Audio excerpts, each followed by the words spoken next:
giving myself away.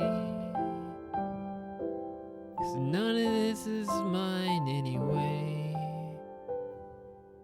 It's the Lord in heaven's stuff, and I'm his steward, giving it all away.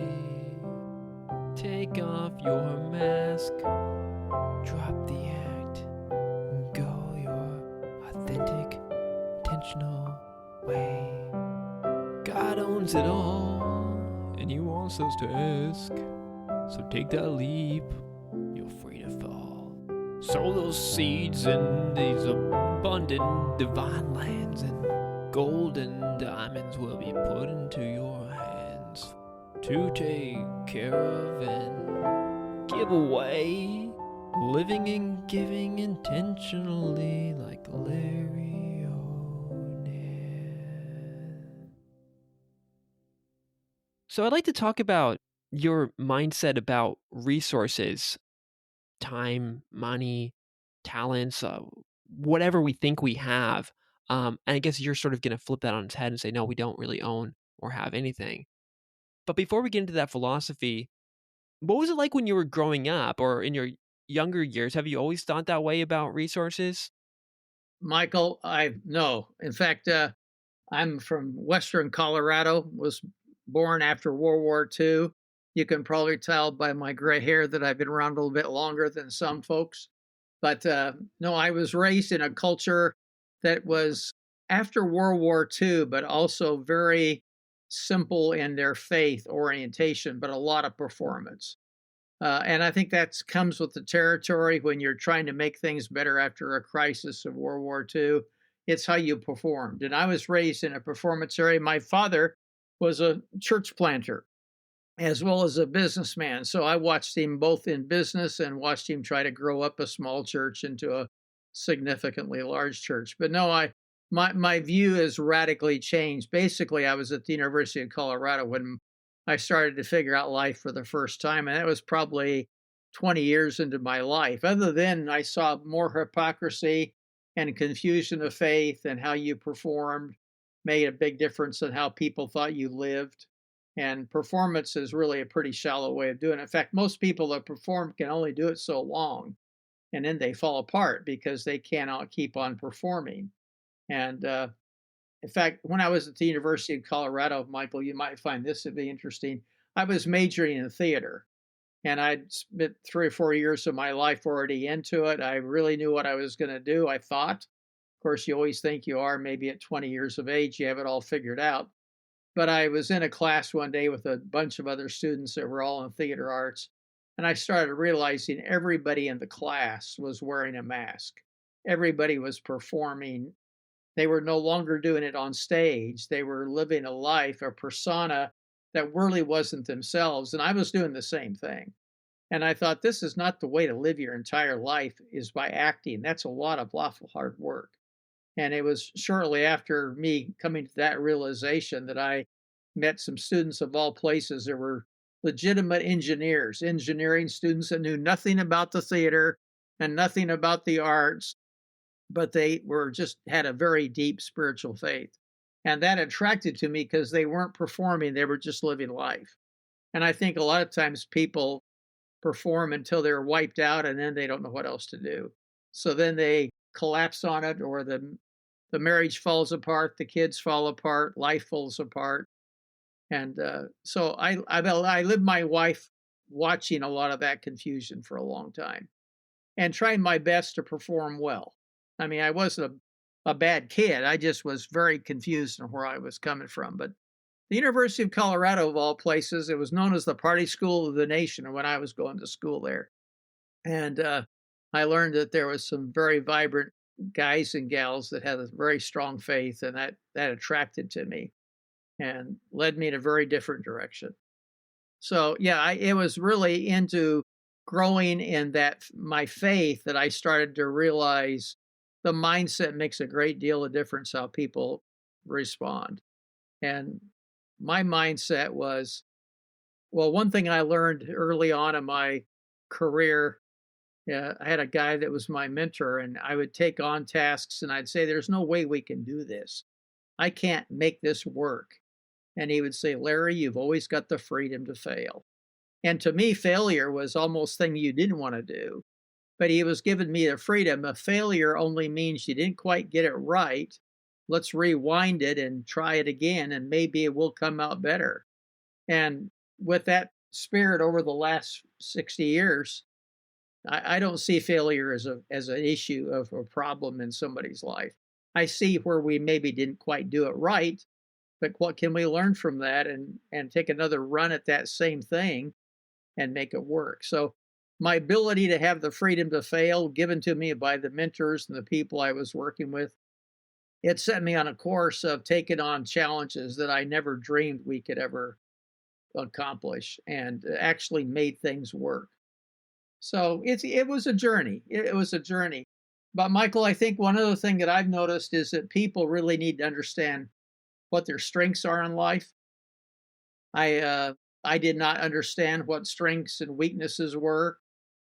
I would try to do certain things, and because it wasn't in my wheelhouse, if you want to say, I could maybe do a pretty lousy job at it. Then I would feel empty because I didn't perform well in that particular job. For instance, if you give me a job that's got a lot of mathematics to it, accounting and CPA type work and detail like that, it's not that I can't do it. I can be trained to do it. But you know what happens to us when we work on our weakness? We get wiped out. We get tired. If you're working in your strength, you're energized. And I went through some things in my life to figure out what my real strengths were in life and what the things I was not so good at doing. And I major in what I do well. And, I'm in my 80s now, but I'm stimulated by working in the area of my strength. I can work 10, 15-hour days. If I shift to try to do something that's in my weakness, 2 hours later, I got to go take a break. It's just no fun because I now know who I really am. And so I use my strengths. In the world out there, I was introduced to a book years ago called The Truth About You. And it was kind of a study guide on how you figure out what your strengths are and what you really are. But an even more effective thing that I came with later on in life was the Clifton Strength Finders put out by the Gallup organization. And when I started doing that study and realized the 5 or 6 top things on my strengths, and I majored in those things, then I started to realize this is the way I need to be living my life. And I just stay away from the things that I'm not really good at and find other people that are good at those things. So it's a life mindset. I deal, have a website and I have other things that working, and I'm better at writing content and developing things than I am running the website and figuring out the algorithms and all that stuff. So I've got a guy that just loves doing that, working with me, and I'm glad that he's happy because I'm really happy that he's doing what he's doing. But for me to step into that arena would be a real drain for me because it's not in my areas of strength. So I advise anybody, if you ever feel like you're just confused and don't know where you're going, and maybe it's because you haven't figured out who you are yet. How do you start figuring that out? How did you figure out, oh, these are my weaknesses. Maybe I should not invest into these, and these are my strengths, and not just strengths, but like this is my soul or something. Well, yeah, I think what ends up happening, Michael, a lot of people, if you've never been introduced to helping you figure that out, you just kind of wing it. And winging it doesn't mean you figured it out. I had one young guy, he was probably in college. In fact, he was in college. He was very impressed with a cousin of his that was with the top 8 CPA firms in the United States. And he was having a struggle about what he should major in. So he decided to major in all the skills that would make up the world of a CPA specialist. And his whole thought was, I'm going to become a part of one of the 8 firms in the United States, or the big names, because his cousin was doing it. Well, he graduated from college and eventually passed his CPA exam. So he had some skills to understand the content. But what he also had is he didn't realize it then, but he was a high degree people person. and he had to have people around him. He got a lot of energy by being around people. Now, he didn't sit back at that time and think, okay, I've got to have a people person job. He was thinking about, I want to be a part of a firm like one of the top 8. He took on his first job after becoming a CPA and went into a large firm in the Midwest. And they welcomed him at the front door, took him to an office. He was going to be there for about 6 months doing a complete audit on their organization. And he discovered about a week into it that they had instructed all of their employees, this is the auditor, you stay away from him, you make no relationship with him. He's here to look at our books. He's not here to be your friend. Well, the kid I was dealing with, he says, that just killed me because I needed people. I needed the energy of other people just to survive in life. Now, 25, 30 years later, he knows the skills of a CPA, but he became a recruiter looking for people that wanted to work in that field. Well, what that did is it took the skill package he learned, but he is not doing CPA work. He's looking for qualified people because he's the people person that can go out and vet and learn and figure out who would be good to work in firms. But his first attempt down the road was, this is not for me, but I didn't know it until I got there. That's why I'm really big on people that are confused to say, let's get you through a few simple tests out here. Let's get you through some things that help you understand how you function in life as a person. And this can be a person of faith, or it can be a person of no faith. These tools are just helpful for people to understand it. And I would just advise anybody that's listening, if they don't know who they really are, they have never done it, to say, go online to the Strength Finders and start to take that. It's a little analysis. It starts to give you some input. The deeper you go, the more you can naturally learn, but you start to learn what the 5 or 6 things are based on your life. And it starts to tell you this is what you need to major in for you to be satisfied in life. Now, I believe there's a spiritual dimension. It's not all about just knowing your strength finder. But I'll just say to anybody, when they start to realize who they are, then they can easily say no to people and no to things that were not using their strength. I think the most miserable people I know is some people that says, well, I just need to be of service, so I need to volunteer. No, volunteer where you can contribute and not where you frustrate yourself and everybody else around you. Nobody's ever going to ask me to come and do their financial books. I'll guarantee you that, because if they ever even ask, I'd say, nope, that's not me. You don't want me in that area. Now, do I handle my own finances? Yes. I've learned how to get through life, because you got to do budgeting and you got to do a few things like that.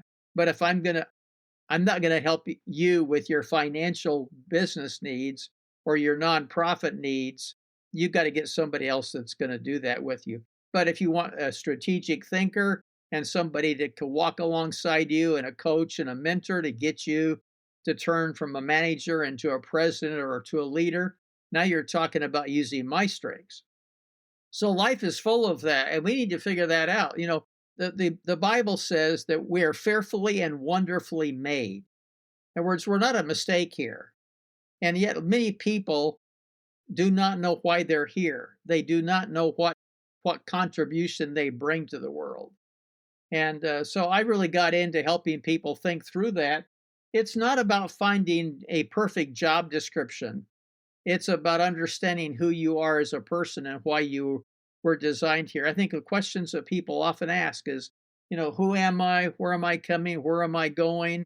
What's life all about? Well, those are the kind of questions I could probably help people with more than I could, you know, just figuring out what their strengths are.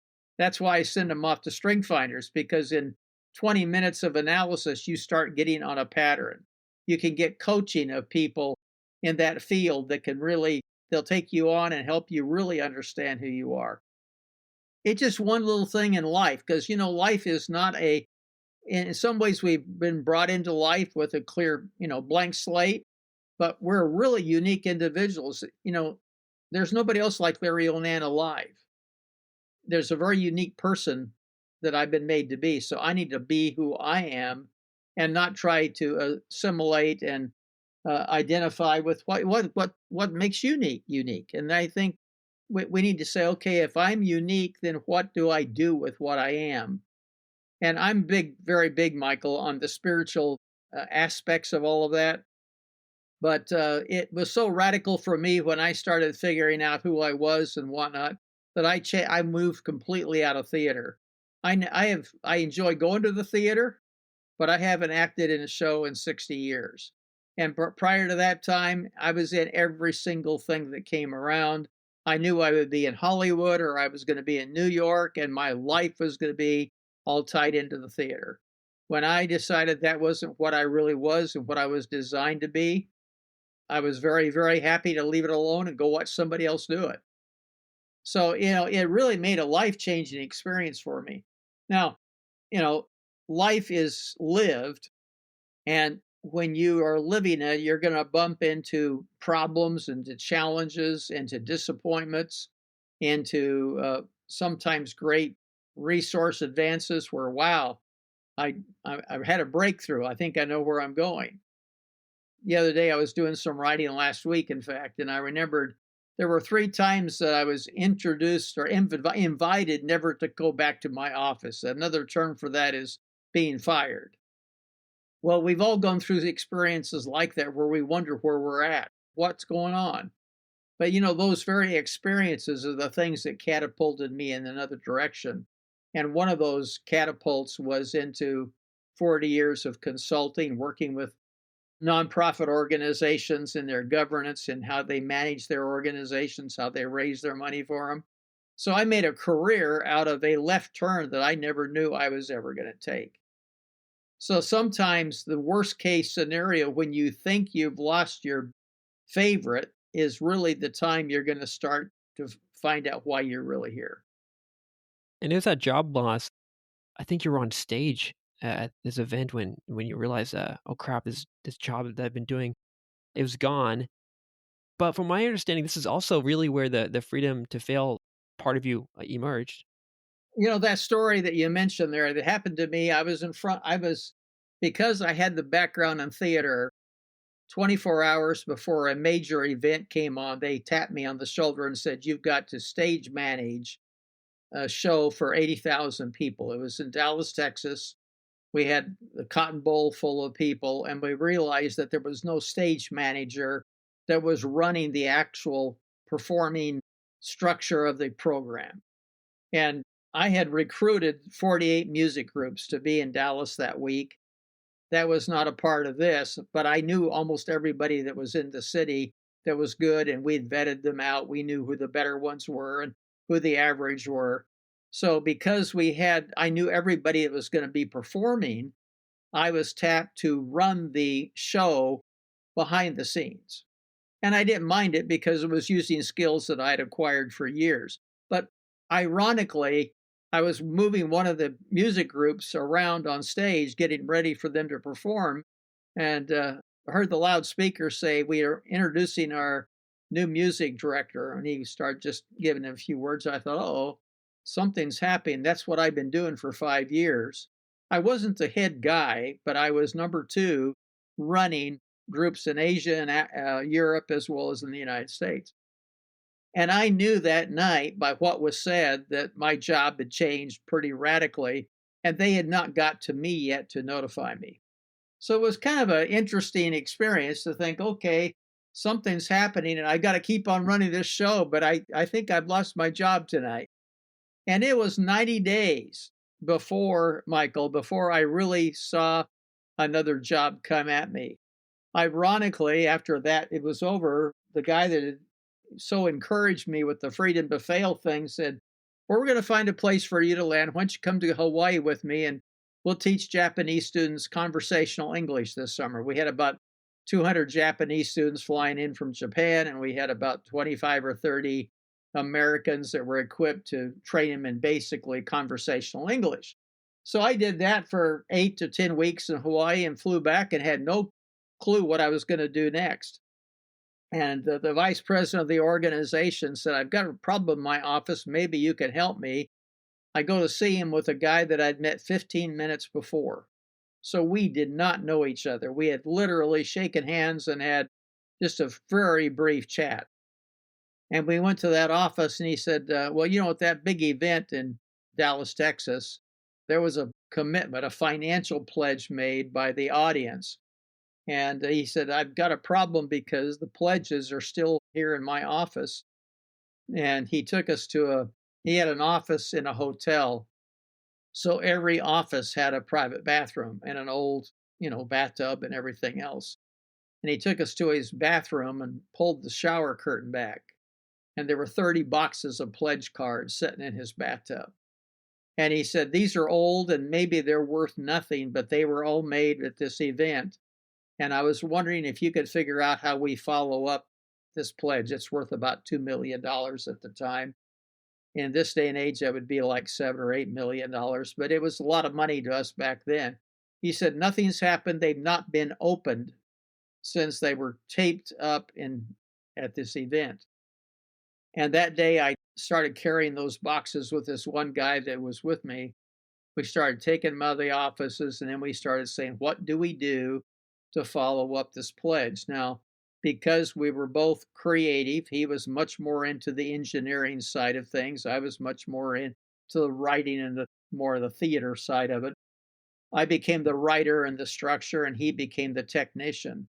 And over a period of the next 9 to 12 months, we followed up that pledge and exceeded the amount of money that was pledged there after 90 days of sitting in a bathtub. And we had no clue what we were really doing, but we were using the ingenuity, our creative thinking, collaborating, going out for some expert help in certain things we know nothing about. And that's what brought me into the whole world of fund development for nonprofit organizations. And I spent the last, 45, 50 years of working in that arena, but it started with 30 boxes of pledge cards with no idea what to do, no instructions, nobody to advise us. It was, we got to figure this out ourselves.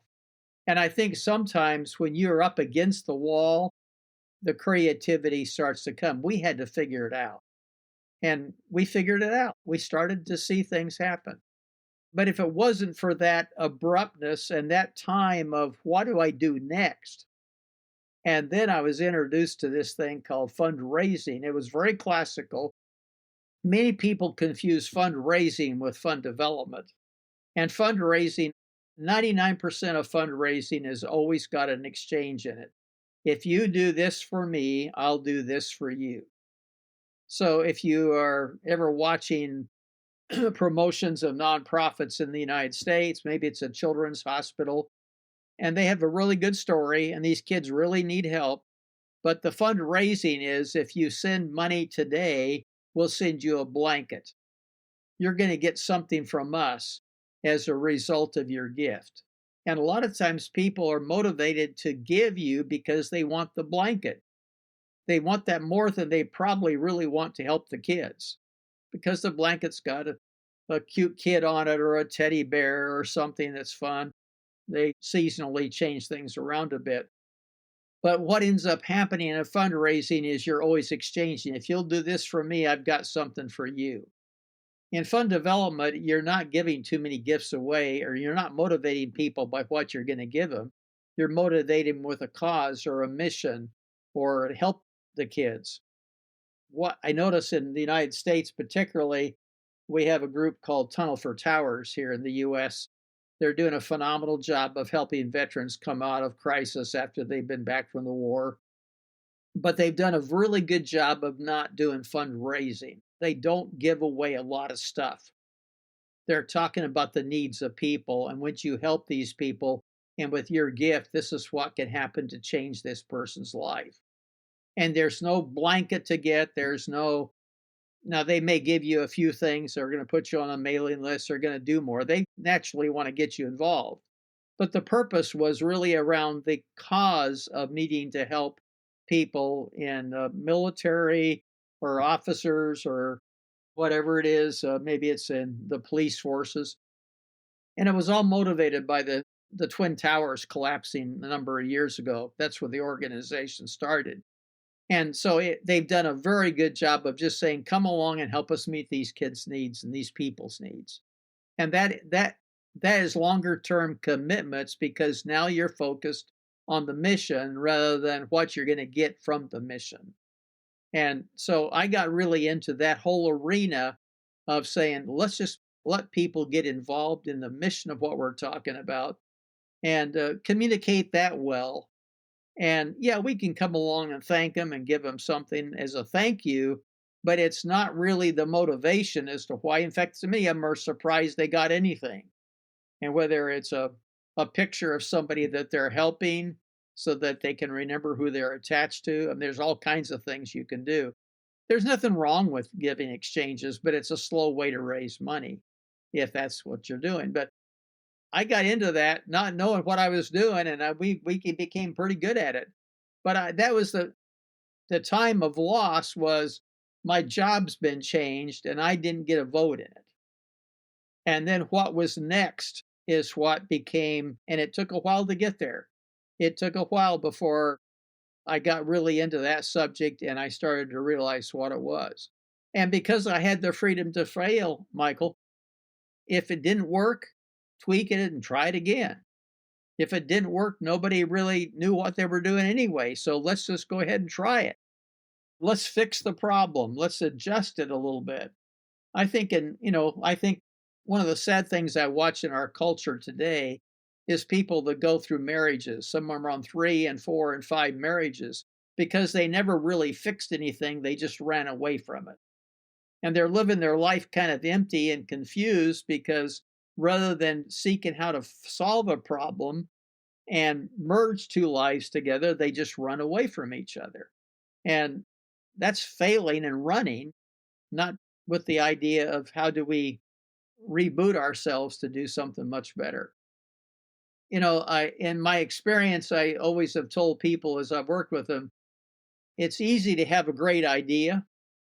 And I tell them all the time, if it's not in writing, Michael, it doesn't exist. Our brain thinks about it, but when you start to write it down, then you can start to edit your thinking. And so I have always encouraged people when you're trying to figure something out, write it down. Some years ago, about 10 years ago, my wife died of a glioblastoma brain tumor. Now, that wasn't the best 15 months of our life when she was in her last stages of that, because if you know anything about glioblastoma brain tumors, which most people don't know, but it's called a terminal disease from day one. They cannot cure a glioblastoma. The rarities would be classified as pure miracles because a person that has a glioblastoma is eventually going to die from glioblastoma. A glioblastoma is like it's a tumor, so it's encased. But in this particular case, the tumor's got little tentacles that are like jellyfish tentacles, and they get down into the folds of the brain, and they cannot get all of the tentacles out, even in surgery. So if they got them all out, you probably couldn't speak and you couldn't think and you couldn't do other things. There's downsides of doing it. Well, I went through that experience and I thought, man, I don't want to go through this again. But even through that experience, I could look at it and say, she got the better end of the deal ultimately. She's no longer suffering. She was no longer in those things. And all I had to do is say, what am I going to do as I continue to live? Now, I could have thought about that, but what I started doing is I started writing down things that I called the I wills for Larry. And I got about 10 I wills. But I wrote them down. I've edited them. I've even continued to edit them. About once a year, I'll pull out the list and I'll say, okay, these are the things that I'm committed to do in my life right now. The nice thing about it is if I don't want to have everything on that list that's there, the list has changed over the last 10 years. It's not the same I wills as I started off because I refined those based on my season in life. But what it does is it allows me to edit my own thinking because I have it written down. And I can say, no, that's really not what I wanted to do. I would see that differently today than I saw it 5 or 10 years ago. So I think there's, again, it's back to my mindset. My mindset, first of all, is a spiritual one, is that when when my wife died and left this world, her soul left, her body was cremated. She was finished with her body. Her soul is continuing. I do not see her as being dead. I see her as changing addresses. Now, I believe in my own spiritual convictions that I'm going to be with her again someday. But that's not what I'm living toward right now. I'm living because I'm breathing air and talking to you today, Michael, that the process of life continues. And so I need to make choices today. And I need to, in this case, I've got 10 of them. Now, some people say, well, if I got 5, that would be plenty. I don't care how many you have. That's not even the point. The point of it is really is that you wrote it down and you made commitments to yourself. So when I don't want to do things, I'll think, okay, I remember one of my I wills is I will spend meaningful time with 6 grandkids. Okay, I've got to every year I've got to say, what do I do this year to spend meaningful time with 6 grandkids? Now, one of them is 10 years old and one's 23 years of age. One's in seminary, the other one's a 5th grader.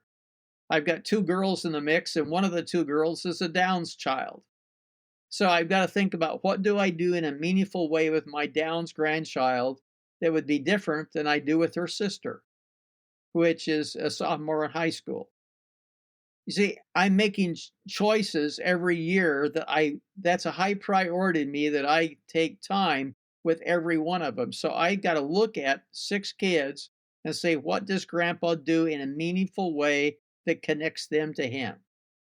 Now, if I didn't do that, I probably would do very little with them because when you're raising grandkids or you're around grandkids, the 23-year-old I get along really great with because he thinks more like an adult. The 5th grader is just coming on board. We have a great time together, but it's a lot of joking, a lot of playing around, different than the other kids in the middle of it. One of them is really into physics, and he's a freshman in college, and he just loves physics, and he talks quantum physics, and I don't know what he's talking about. But I got to ask questions because that's what really turns his crank. He's really excited about all the stuff that goes into physics, and I've never ever studied anything that's related to physics in my life. But I say, okay, if I'm going to relate to him, I've got to ask questions. I've got to learn a little bit about the subject of physics. Where's he going? So I can relate. I think that's part of what life is learning how to do those kind of things. But the very fact that I personally decided to write them down allows me to fulfill what's on that page. And it's not a spanking if I don't get it done, but it helps keep me focused. And I think that's very important in life is what's your spiritual focus. Yeah, you've shared a lot of great ideas. Maybe we can dig into a few of them deeper.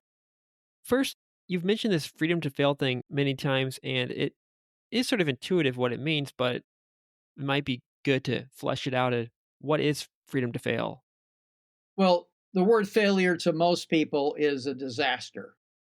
So we kind of think of, if I didn't win the race and I don't win the prize, I failed at the race. Maybe they came in 5th instead of 1st. Well, it's a matter of if I do things and discipline myself, maybe the next time I run the race, I can get into the 1, 2, and 3 slot. Or if I get some special coaching and know how I can time myself better and not get winded, maybe I could get 1st place. You see, that is where I instead of saying failure as something that I will not try because I'm afraid I will fail, I can say that is how I'm going to learn to win in the long run of the course. So when I see a thing go wrong in my life, as we would call it wrong, I'm thinking, okay, what did I learn from this that allows me to build off of that and do something correct and get closer to it? So my freedom to fail is now taking the idea of failure and turning it into an experiment in how I win. And there's a spiritual dynamic to it, but there's just a very practical dynamic of I think too many people in life are afraid and they don't know where they're going. I watched one guy, he's just 18, 19 years of age, and he was really frustrated and feeling down because he didn't know what he wanted to do in life. And then when he started focusing on things he really felt like he could do well at, he said all of a sudden within a month or two, he had a plan for his master's and his doctorate in a field that he never really thought he was going toward. Now, as a result of not having that clarity, in his case, he needs to have clarity for him to even know why he's doing what he's doing. Why do you take English if you don't know if you're going to use English? Now, some people are disciplined to go take a course just because it's a course, but in this guy's mind, that wasn't working. But when he realized he needs English to accomplish his other longer term objective, even taking English is no longer an issue because it all ties into where he's wanting to go. Now, I know as a 20-something-year-old right now, he's going to have a number of opportunities to face challenges in life. Life is not a straight line. And I think many people hope it is. We hope we start life and it just goes really straight. But life is full of curves. I live in the United States and I'm about 1,500 miles roughly to Dallas, Texas. I can only tell you that going from Los Angeles to Dallas is you're going to be going east.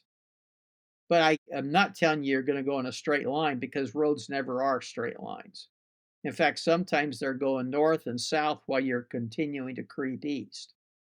But I can tell you this, that if you decide you're going to go to Dallas, Texas from Los Angeles, you're not going to get on Interstate 5 and head to Seattle, Washington.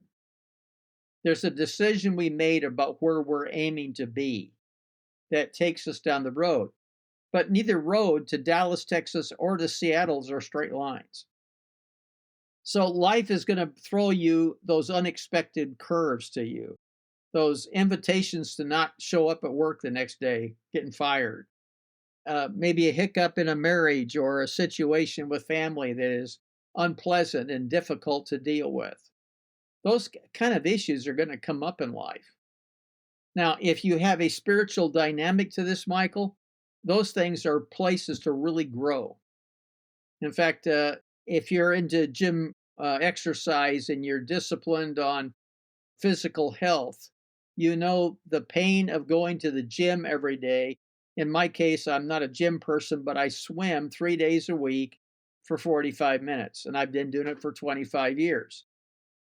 Probably the swimming for 25 years, 3 days a week, has kept my body much younger than most of my friends that are 5 to 10 years younger and they're falling apart.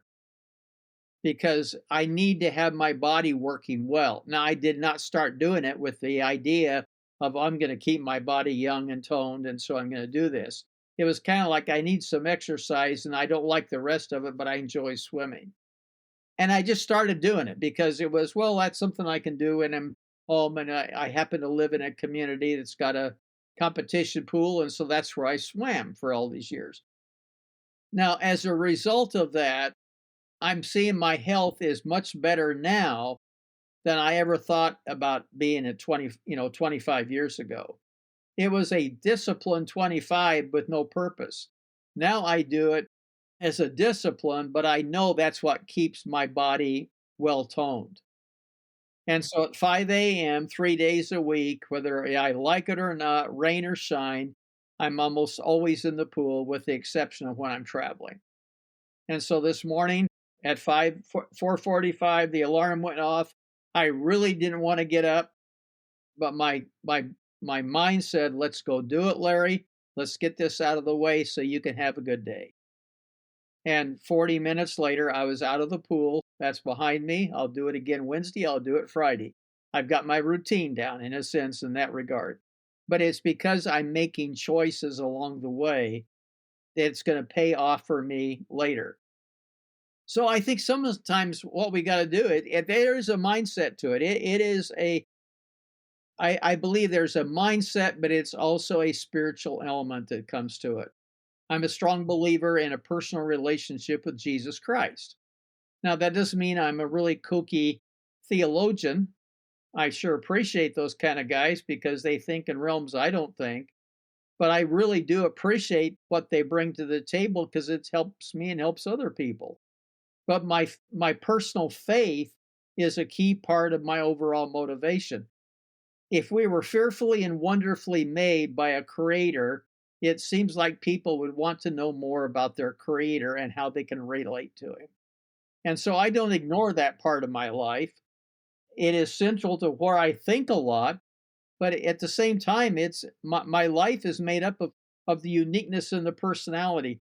Yeah, I wrote this book a couple of years ago called Intentional Living and Giving, and I think the word intentional is a very important part of even the name of the book.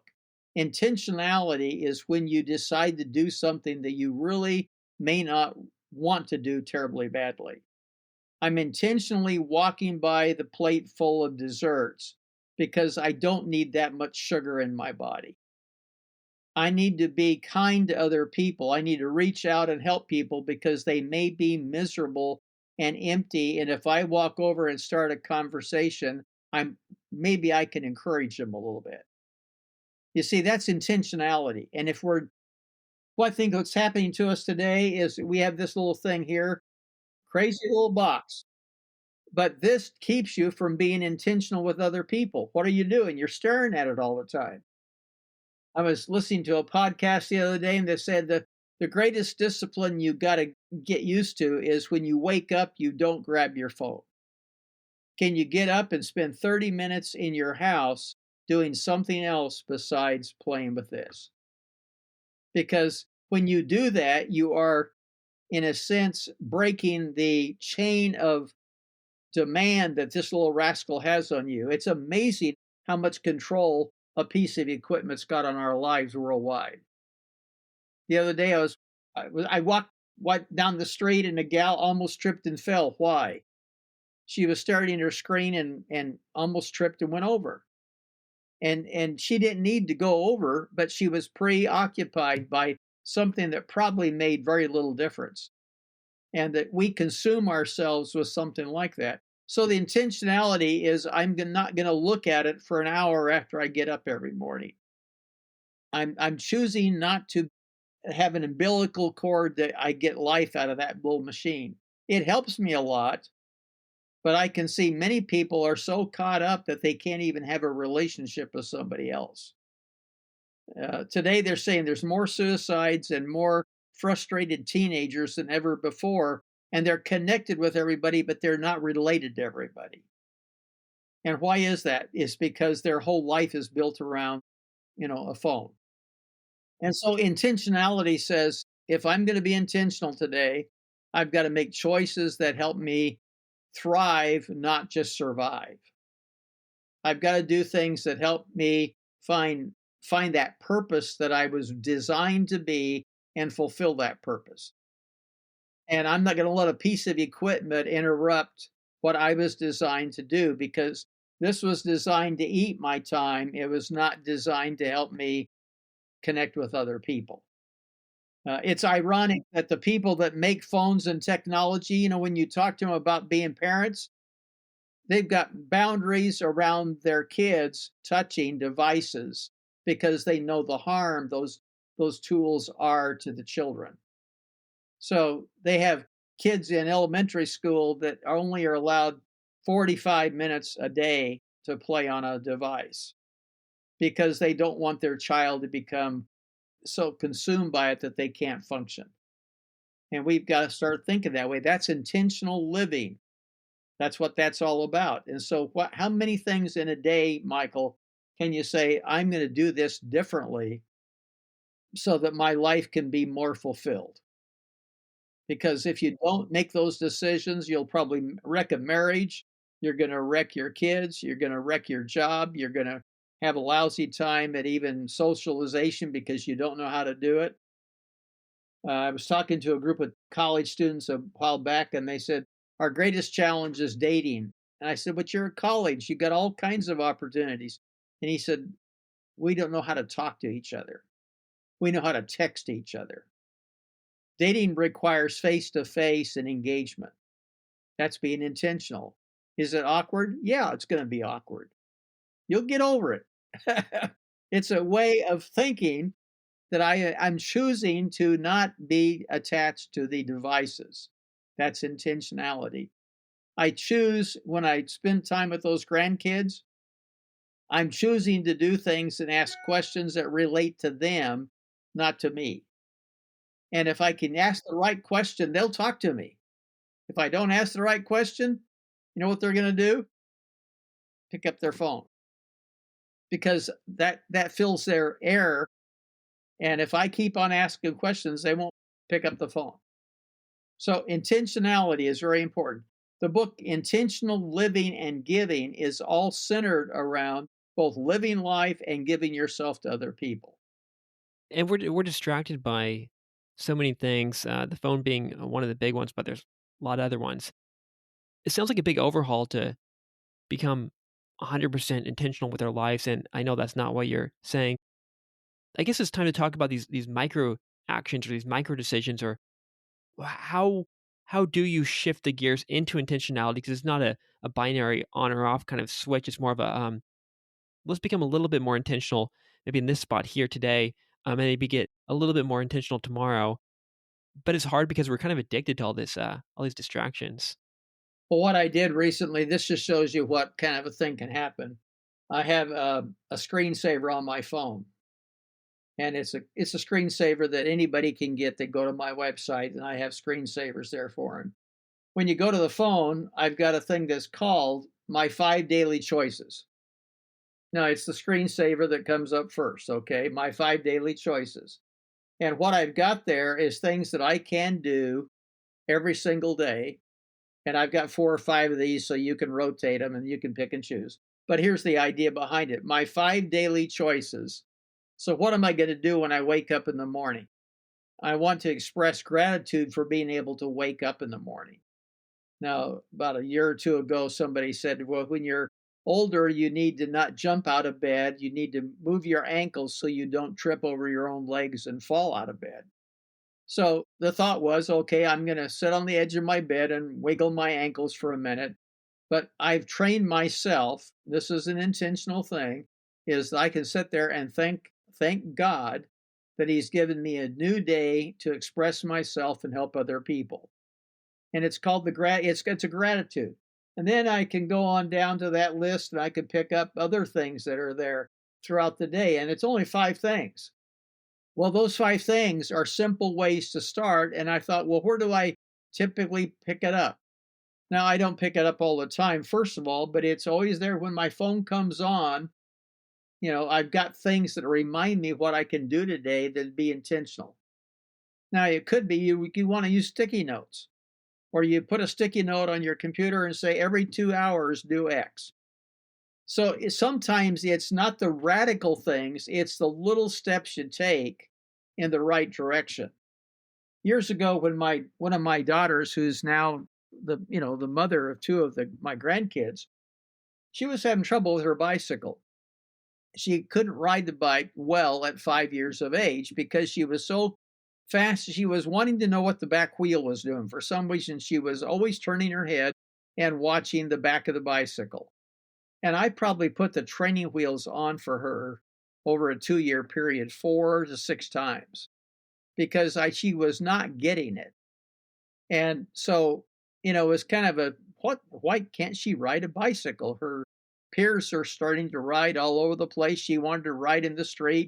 And the answer is not until you can ride without training wheels, you can't go off the sidewalk. I had to realize that she was learning to get her focus correctly. And I remember it was one Easter Sunday afternoon, she said, Dad, I want to take off the training wheels and go bike riding with you. And I thought, okay, here we go again. I've been through this for 18 months now. And I went in and she sat down with me as her little body would be, and we took the training wheels off again. And then she took off and she was looking ahead and seeing where she was going. And when you think about biking, you don't bike by watching the chain and watching the back tire. You watch by where you're aiming. It took a little while for her to get that down, but that day we rode bikes for probably 2 hours together. Because for some reason, at that point in time, She knew where her focus was, and she was no longer concerned about the back wheel or the chain or what else was going on below the bike. It's a simple thing, but she had to get over one little step before she could take the next step. And it's not overwhelming when you're taking this bite-sized pieces. I mean, if a person just got up and said, "Before I get out of bed, I'm going to thank God that He's let me breathe again today." That's gratitude right to be start with. Now, you may not get anything else done besides every day, I'm just going to tell myself that before I get out of bed. And pretty soon you start think, I can do something else. I can do something else. Now, over a period of time, I live a life of intentionality. It didn't come full blown to me until I started experiencing it. The intentionality has got a very biblical foundation under it because there's five core principles that make up really effective Christian or the level of living what I call a steward. A steward is somebody that's in control of somebody else's property. They're a manager, basically. So when you're on an airplane, you have stewards and stewardesses that come up and down the aisles and they serve you drinks and they're walking all the time. They're making sure that everything is safe on behalf of the airline that you're on. They are not there just to be nice to you, but they're going to use the technique of being nice to get you to do what they want you to do. And they're going to get you to buckle up. They're going to get you to obey. They've been trained in sabotage and they've been trained in problems all over the place. But the steward on the airplane is working on behalf of the owner of the airplane and working in conjunction with the pilots that are flying the plane. And we think, well, they didn't do too much on this trip. No, the goal was not to do too much, but they were ready to do a lot more. But they were stewards taking care of somebody else's property. Michael, you and I are stewards. We've been given a responsibility to do something, and we're supposed to follow the one that gave us the empowerment to do that. So the spiritual side of life comes in, okay, if God owns it all, and that's what I believe He does, and He's made me a steward, and it's very clear what a steward is, okay, then my job is to take care of His stuff. And then my life is to be managing His stuff and taking care of people that also have needs that I can help them with their needs. So I'm recognizing who my power comes from, but I'm also working to help other people live their lives. And when you're giving yourself away, you're not thinking a lot about your own problems very much. You're looking for other opportunities. It's great because even if you're not religious or you don't believe in God, it's still a beneficial kind of attitude to take because it takes you out of this sort of fear based, defense based living, and you start to just do things not being scared because you're not focused on yourself anymore. You're focused on something like a cause or a mission or something bigger than yourself. So you're not scared in that kind of world, or I'm less scared. You're more scared, like kind of anxious or something, and holding on to your training wheels, etc. Like staying on the normal track because you're scared of losing what you have. But then once you're like, oh, it's not even mine. There's nothing to lose. I mean, I guess I could lose it, but I'm losing it for it's not just me losing it. It's the universe or it's this whole whatever thing I care about. I don't want that to fail. So you start to, I guess, take bigger leaps and take bigger risks. So it kind of ties back into that freedom to fail thing too.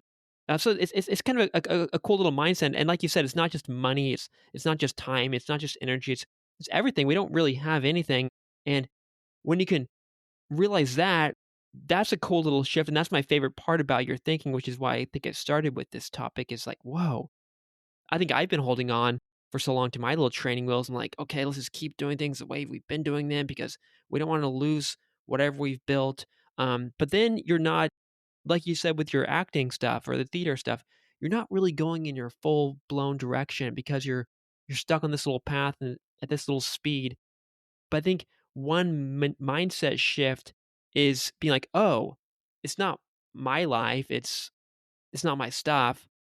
Let's just be what I am and stop holding on to and trying to accumulate more things for myself. But it's a weird thing because we're all kind of trained to think in this way that oh, this is mine, this is yours, and You know, Our world trains us to think about it's mine. It's mine. And from the spiritual perspective, it's not mine. I live in a house. I'm comfortable in a house. I don't own it. The state of California charges me taxes to live here. But I don't my mindset is it's not my house. Yeah, I've been entrusted to live here and take care of it. I have an SUV, a Lexus SUV. I've had it for 20 years. It's not my SUV. I have clothes in the closet, but they're not mine. I've been entrusted to utilize those clothes. So, in a sense, that what was gifted to me is entrusted to me. I get the benefit of all of that, but it's not mine. I don't really own anything. And when you take away that mindset to say, okay, I'm a steward taking care of somebody else's stuff, I'm a steward spending time with Michael today, I'm a steward taking a walk and exercising my body today because I need to keep in good shape. I think it makes a huge deal of difference. And I think, in the Old Testament, the Jewish people love the first 5 books. They're called the Pentateuch of the Scripture. And it's called Genesis, Exodus, Leviticus, Numbers, and Deuteronomy. It's the law of the Jewish faith. Very first book, second chapter, introduces us to a couple called Adam and Eve. And they had a massive garden the size of state of California. It wasn't a small piece of property. We think of gardens as what we have out there our back door. This is not a small garden. This is a massive garden. And it says here that God was so interested in Adam and Eve that he came each day and walked with them and related to them as individuals. He wanted a relationship with them. Now, we can get into the discussion of where did we all come from and how so many people. That's not the point of the story. The point of his story is God wanted to relate to man. Man blew it. I mean, we got a story about, and God says, yes, but I'm going to fix that problem for you because I still want to relate to you. So King David, one of the greatest kings of Israel, 1,200 years ago, he was really into raising money to build a temple. And he did a dedicatory prayer at the end of this. This is in Second Chronicles, the last chapter of one of the older books. And Chronicles was really just a history of the Jewish people at that time. That's what the word means. Chronicles is, I'm going to chronicle you the details. That's what it is. And he prays there. Basically says, you own it all. We don't own anything. So whatever we're giving to you to build this temple is yours in the first place. We are just returning what you've already given to us. That was King David's prayer of dedication as they were getting ready to build a very fabulous temple that they're still discovering more details about that in Israel today. But when you see what he said there, he was really modeling is I'm doing it because of you. We're serving you. It's your stuff. It's not our stuff. And when you shift your mindset to that, I take care of my things pretty carefully because it's not my stuff. I'm responsible to take care of it. So I have a responsibility in the process of being a steward, but the stewardship is me accepting what has been given to me and giving it to you and other people. So every single day I'm on mission. And what I do is, Michael, in the book, I call it authorized wealth distributors. And that's the term I've coined in the book. And I'm challenging people, become authorized wealth distributor. You've got wealth and resources to give away at the needs of other people, but you've got to be watching for where the needs are. And then in the book, I even train you how to say no to certain kinds of needs because you're responsible. You just are not being hoodwinked into doing something. You're responsible. So, and as an illustration, in Southern California, we have numerous people that like to work the off ramps of our freeway system. They're basically vagrants and they're looking for food and money. I have a strong opinion. I don't give to the people that are on the off ramps. I give to organizations that are really prepared to help people on the off ramps. So I heat the feeding kitchens. I help them find clothing. I'm committed to certain nonprofits that help them in their time of need. But I'm not going to give them $1 at the off ramp so they can go get drugs or alcohol and be more miserable than they are right now. Now, that's a choice I made. That's an intentional choice. It didn't say I wasn't helping. It just says I'm not helping the person on the off ramp, because there's a very good organizations that are very clued in to how to do an excellent job at helping them recover and get off of their homelessness. I'm interested in their life change more than I am the dollar I give to them. That's intentional and that's a good steward in my mind, because I'm not wasting money on a problem that I don't know if will solve it. Now, other people say, well, I always carry a few bucks in my car so I can help them. That's fine. I'm just telling you, Larry Onan doesn't do that, because I got a higher value of how I'm going to help meet that particular need. That's a good example of just being smart as a good steward. So sometimes you've got to learn to say no. And even in the book, on the latter half of the book, it's all very practical, because there's about 10 chapters that are on the basic biblical content, and then there's about 10 chapters on how you live your life based on those principles. And I just all the time am saying, live your life, become a good steward, become that authorized wealth distributor, be intentional with everything you do. Learn by taking on small steps. You don't run a marathon the first day you start running. In fact, some people, if they can run half a block, that's a long ways. I've got older people that can't walk a half a block that I know because of pain and leg issues and everything else. You do what you can do, but you're always looking for the opportunity to help somebody else achieve what they want to do. And when you're helping other people achieve it, you're going to feel a lot better about yourself. It's not about me, it's about how do I fit into this world that God created. And you mentioned there are 5 principles. What are the other principles? Yeah, I'll just give it to you real quickly. One of them is that God owns it all. The second one is God wants me to ask, because God was an asker and he asks people to do things. He says, I'm modeling my life. I want you to model your life after me. A third aspect of that is the law of the harvest. It's what you sow is what you're going to reap. And in the scripture, Old Testament scripture, is full of the agricultural stories, because that's where they probably all were back in those days. But when you get the point of that God is going to do these things, he wants you to also understand the sowing and reaping principle. What you sow is what you're going to reap, and you're going to always reap more than what you sowed. So there's the law of the harvest in that. Then there's an abundant supply. In my view, God's going to not waste his resources on a person that's not a good steward. In other words, if I had a carafe of coffee and a mug here with me, and I poured that thing full to the brim, it would be stupid of me to keep on pouring a 12-cup carafe into a 7 or 8-ounce cup. It's full. Now, God's got an abundant supply that he gives to all of us. But he's also he is expecting you to give that to somebody else before he gives you more. So there's really, it's a little star that I put together on this thing. God wants me to give hilariously. Hilaris is a Greek word that means to cause to shine like the sun. The sun has got to give off heat and got to give off light. He wants us to give. That's part of his nature. I mentioned already the concept he wants us to ask. If I don't go out and ask people for help, they wouldn't know what my needs were. And I need to be listening for those things. I got people that ask me and I'd say, well, I can't help you do this, but I can do this for you. But asking is a part of this thing, Mike, because that's what is it. And then I mentioned the number 4 is the law of the harvest. Farming is very key, and then there's an abundant supply. If you realize there's 5 elements of that, the principles of what I call lifestyle stewardship, the authorized wealth distributor is doing those 5 things.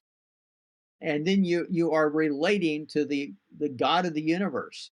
And people say, oh, I don't need to relate to God, to the universe. Yeah, I think it'd be really smart for you to really dig into that and figure out how you relate to him. He created you in the first place. Why don't you want to relate to him? So it's kind of like, it's not a negative thing. It's not like I'll do it myself. I'm in harmony with somebody. I'm partnering with somebody that wants me to do something on his behalf. So yeah, the authorized wealth distributor story comes into the book, and we go through all five of those principles of what those are. And that's the first, 7, 9 chapters of the book. And then I'm saying, now that you got this down, that this is who you really want to be, how are you going to live this life for the rest of your life? How are you going to live a life that's dynamic and abundant and fulfilling every single day?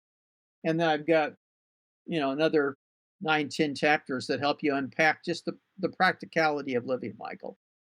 So it's a good how-to book.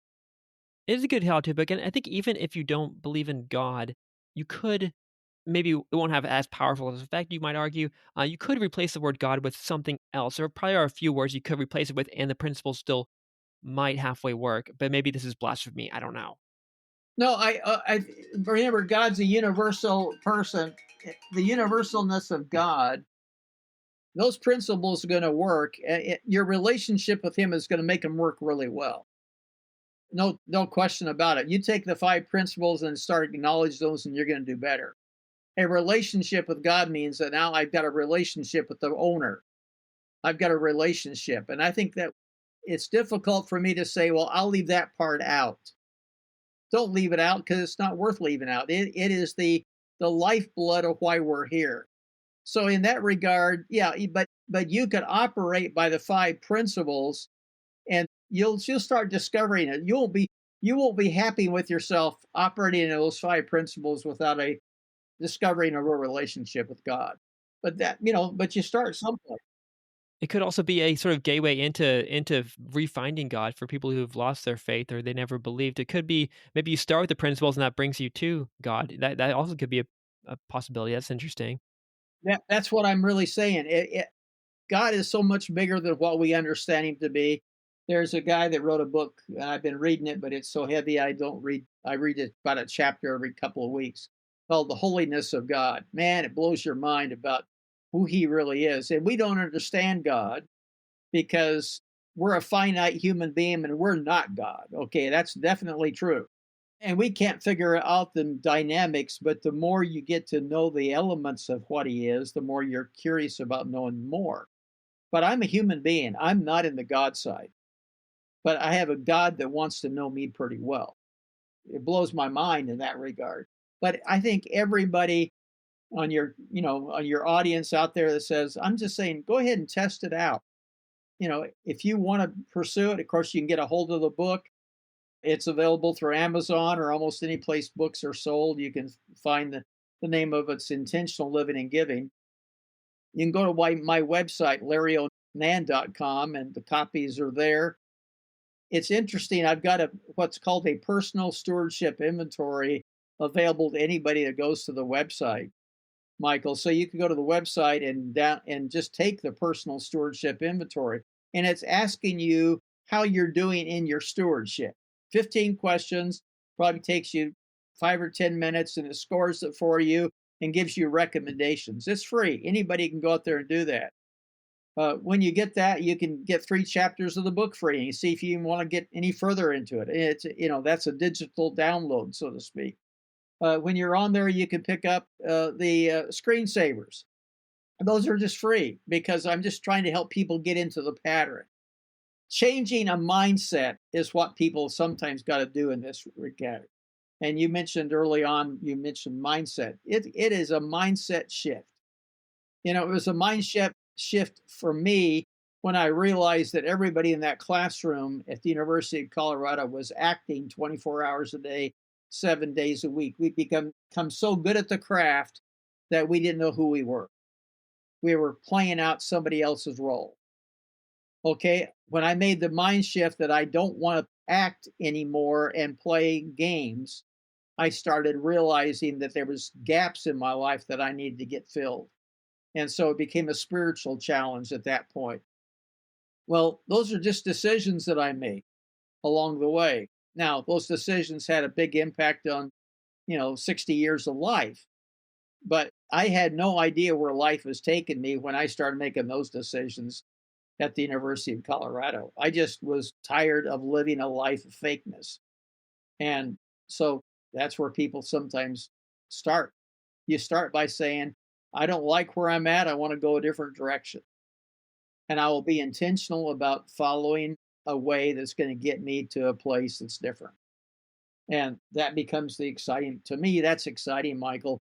When a person is looking for a solution to a problem that they admit is there, you're starting to put life together. And you could be 60 years of age or you could be 16 years of age. It doesn't make any difference to your age or your generation, all that kind of stuff.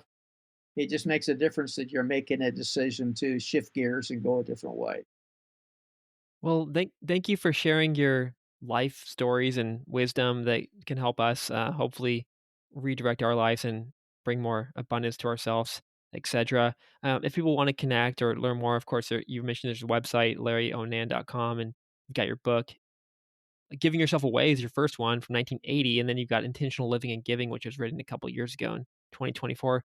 Yeah, thanks again, Larry. This was very nice. I appreciate this time we had together today. Well, thank you for the opportunity to visit with you, Michael. It's a privilege. Get out there and give yourself away.